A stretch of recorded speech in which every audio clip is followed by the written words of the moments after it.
Hey everyone, welcome back my YouTube channel. तो SSC MTS का notification finally आ गया है।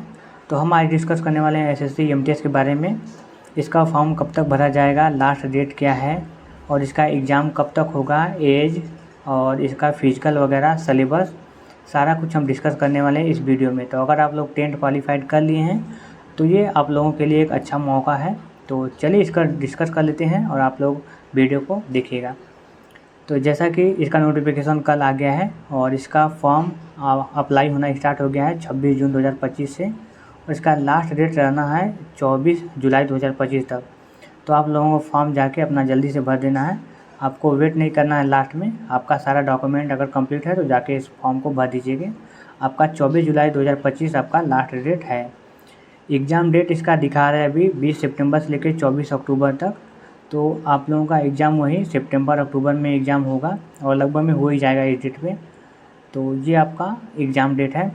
तो अभी आपका जून, मान लीजिए कि जून फॉर्म भरने में ख़त्म हो जाएगा, जुलाई तक हो जाएगा।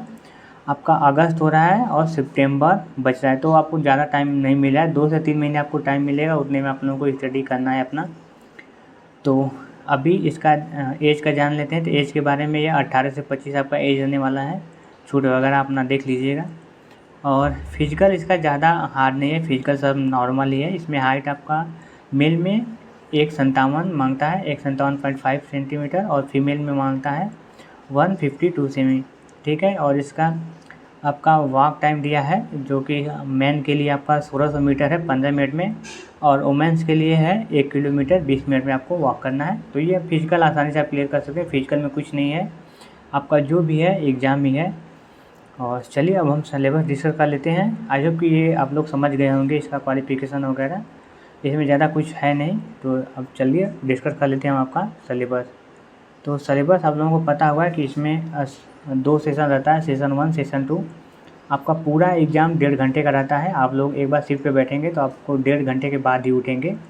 इसका पहला सेशन चलता है आपका 45 मिनट, फिर उसके बाद आपका पहला सेशन एंड हो जाएगा, तुरंत दूसरा सेशन स्टार्ट हो जाएगा जो कि 45 मिनट का चलता है। तो दोनों सेशन 45-45 मिनट का रहता है, ये आप लोग समझ गए होंगे।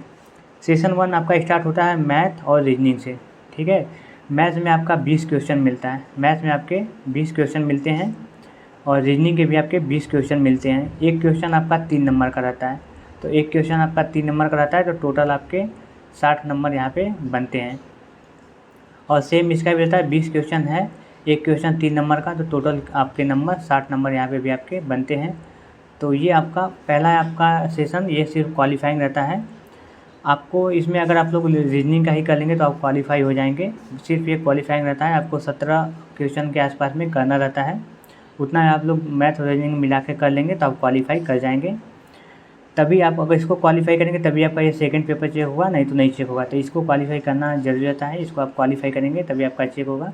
तो आप अगर पहला अपना सेशन कंप्लीट कर लिए मैथ रीजनिंग का तो ये आपका 45 मिनट में एंड हो जाएगा। फिर उसके बाद स्टार्ट हो जाएगा सेशन 2, जिसमें कि आपका जनरल अवेयरनेस और इंग्लिश रहता है, इंग्लिश लैंग्वेज और कम्प्रीहेंशन है। आपका जनरल अवेयरनेस के 25 क्वेश्चन आते हैं, पर क्वेश्चन 3 नंबर करते हैं, तो यहाँ पे आपका 75 नंबर हो जाता है। इंग्लिश में भी सेम वही है, 25 क्वेश्चन आते हैं, पर क्वेश्चन 3 नंबर के, तो आपका ये 75 नंबर टोटल हो जाता है। आपका लास्ट मेरिट इसी जनरल अवेयरनेस और इंग्लिश में बनता है। तो आपको करना क्या है, अगर अभी भी आप लोग अपना स्टडी नहीं किए हैं और स्टार्ट करना चाहते हैं अभी, तो आपको 3 महीने काफ़ी टाइम है।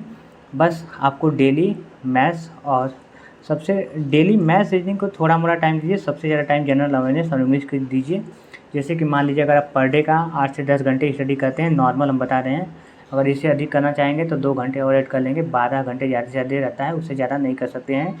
डेली अगर करना चाहेंगे तो एक दिन कर लेंगे 12 घंटे 14 घंटे, लेकिन अगले दिन नहीं कर पाएंगे। तो इसीलिए मैं आप लोगों को एक नॉर्मल टाइम बता रहा हूँ कि 8 से 10 घंटे स्टडी करना है, जिसमें कि आपको मैथ्स रीजनिंग में से अगर आपका मैथ्स रीजनिंग काफ़ी वीक है तो आप सिर्फ रीजनिंग को हो सके तो करिए, क्योंकि रीजनिंग को अगर पूरा कर लेंगे तब भी आपका पास हो जाएंगे, क्वालिफाई कर जाएंगे। तो ये आपका मैं इजी आपको बता रहा हूँ, लेकिन फिर भी अगर आप कितना भी होंगे तो मैथ्स में भी कर ही लेंगे, क्योंकि ज़्यादातर ऑटोमेटिक ही रहता है। तो मैथ्स रीजनिंग टोटल मिला के आप आसानी से पास हो जाएंगे। थोड़ा मोड़ा डेली हो सके तो प्रैक्टिस सेट करते रहिएगा, बस इतना मैथ्स रीजनिंग आपका हो जाएगा। अगर आप सिर्फ एमटीएस का देना चाहते हैं, तो अगर आप एसएससी के और एग्ज़ाम देना चाहते हैं, मतलब देंगे, तो आप लोग मैथ्स रीजनिंग को भी फोकस करिएगा, क्योंकि अगर एमटीएस के चक्कर में आप मतलब पढ़ेंगे तो मैथ्स रीजनिंग को अगर एकदम छोड़ देंगे तो आपका सारा मतलब अभी तक जो पढ़ा होगा वो ख़राब हो जाएगा। तो इसलिए मैथ्स रीजनिंग को टाइम अपने हिसाब से दीजिए। अगर आपका ज़्यादा वीक है तो अपना देख लीजिएगा। अगर फ़िलहाल में एमटीएस सिर्फ करना चाहते हैं तो आपको जनरल अवेयरनेस और इंग्लिश पे ज़्यादा ध्यान देना होगा। लगभग में आपको कम से कम जनरल अवेयरनेस के 3 घंटे और इंग्लिश के लिए भी 3 घंटे आपको देना पड़ेगा, तभी आप लोगों का क्लियर होगा। और उसकी कट ऑफ तो हाई ही जाती है, तो आप लोग देख लीजिएगा। कम से कम अगर जनरल अवेयरनेस कम से कम आप लोग 20 से 23 नंबर करेंगे और इंग्लिश में भी आपका वही रहेगा 23 से 24 करेंगे, तभी आप क्वालिफाई कर लेंगे, नहीं तो वो भी नहीं कर पाएंगे। इसका मेरिट थोड़ा हाई जाता है, तो आप लोग देख लीजिएगा। एक ही पेपर रहता है। तो बस यही सब था, मैंने आप लोगों को सब कुछ बता दिया है। बाकी अगर आपका कोई भी क्वेश्चन होता है तो आप मुझे कमेंट कर सकते हैं या फिर मुझे इंस्टाग्राम पर मैसेज कर सकते हैं। द ऋषि ऑफिशियल ये मेरा इंस्टाग्राम हैंडल है, और ये है टेलीग्राम ऋषि वनडे, इसको ज्वाइन कर लीजिएगा आप लोग। वहाँ पे पीडीएफ वगैरह प्लेलिस्ट मैं वहाँ पे सेंड करता हूँ। तो चलिए फिर मिलते हैं ऐसे ही किसी वीडियो में। Thank you.